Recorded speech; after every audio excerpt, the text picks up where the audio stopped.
Zero cholesterol முருங்கைக்கீரை and egg recipe பார்க்கலாமா? இதோட ஹெல்த் பெனிஃபிட்ஸ் கேரட்டோட கம்பேர் பண்ணும்போது 4 முறை அதிகமாக இருக்குது விட்டமின் ஏ. மில்கோட கம்பேர் பண்ணும்போது 4 முறை அதிகமாக இருக்குது கால்சியம். ஸ்பீனச்சோட கம்பேர் பண்ணும்போது 2 முறை அதிகமாக இருக்குது அயன். யோகாட்டோட கம்பேர் பண்ணும்போது 2 முறை அதிகமாக இருக்குது புரோட்டீன்.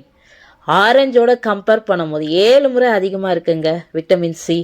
இதில் ஜீரோ கொலஸ்ட்ரால். ஓகே, எக்கில் என்ன இருக்குன்னு பார்க்கலாமா? எக் அது என்ன ஹெல்ப் பண்ணுது அப்படின்னா குட் கொலஸ்ட்ரால் கிடைக்க உதவி பண்ணுது. அதாவது HDL. அதில் ப்ரோட்டீன் இருக்குது, விட்டமின்ஸ் இருக்குது, மினரல்ஸ் இருக்குது, ஒமேகா 3 இருக்குது, ஃபேட்டி ஆசிட் இருக்குது, ஆன்டி ஆக்சைடு இருக்குது. Protein white is mostly protein தான். ஸோ கார்லிக்கில் என்ன இருக்குன்னு பார்க்கலாமா? கார்லிக்கில் கொலஸ்ட்ரால் ரெடியூஸ் பண்ணுற அந்த தன்மை இருக்குது.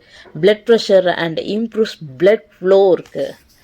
ஆனியனில் lowering bad cholesterol and triglycerides. So இவ்வளோ நன்மை இருக்கும்போது ஏன் நம்ம இதை செஞ்சு சாப்பிடக்கூடாது?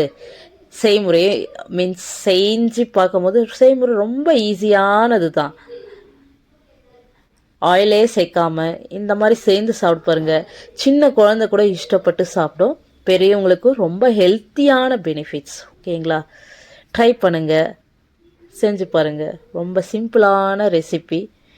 இவ்வளோ ஹெல்த் பெனிஃபிட்ஸ் இருக்கும்போது எதுக்கு மிஸ் பண்ணோம்? தேங்க்யூ.